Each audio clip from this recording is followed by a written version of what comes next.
In our polarized, hyperpartisan times, the extremes always seem to disproportionately dominate our debates. And this isn't your imagination. Less than 10% of House seats are considered competitive due to the rigged system of redistricting, while most of our state legislatures have an overwhelmingly red or blue hue.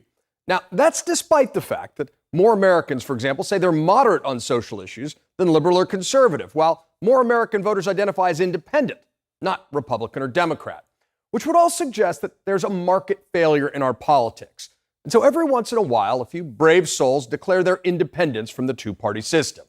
Now, we saw that this week with Andrew Yang, who's leaving the Democrats to form a new party called Forward, while in Utah, former 2016 third-party candidate Evan McMullin is challenging GOP Senator Mike Lee as an independent, smart strategy for an anti-Trump Republican.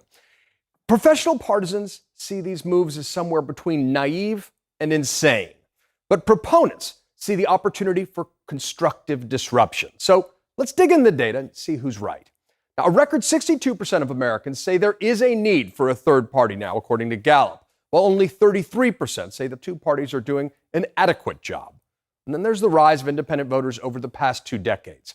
As of last month, 41% of Americans identify as independent, compared to 29% for Republicans and Democrats alike. You got to go back to 2004 to find a sustained period where there were fewer independents than Republicans or Democrats. And not coincidentally, the two parties have only gotten more polarized since that time.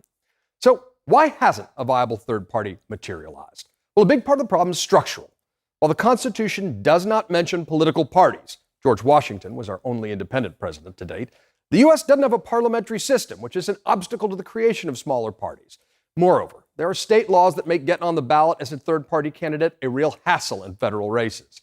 We also have what's known as asymmetric polarization in America, which means the Republican Party is more far-right than the Democratic Party is far-left. And that matters because there's always the danger that independent candidates could act as spoilers. That's particularly true in presidential races, where the Electoral College means that it's almost impossible for a third-party candidate to win. Take the case of Theodore Roosevelt's 1912 Progressive Party bid, which topped out at just 27% of the popular vote.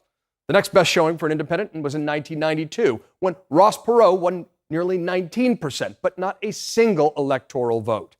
In fact, the last successful third party was the Abraham Lincoln-led Republican Party of 1860.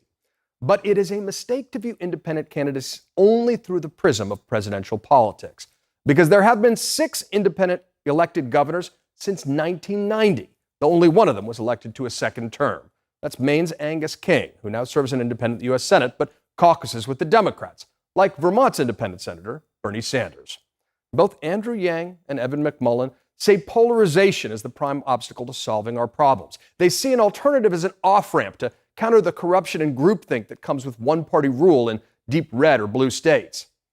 Look, big picture, healing polarization requires adjusting the incentive structures that push candidates to the extreme in our politics. And that means election reforms like open primaries, ranked choice voting, and an end to the rigged system of redistricting. Change the rules, you change the game. The drive behind the third-party dream is at the end of the day about putting country over party. It's a good faith effort to move our nation not left or right, but forward. That's your reality check.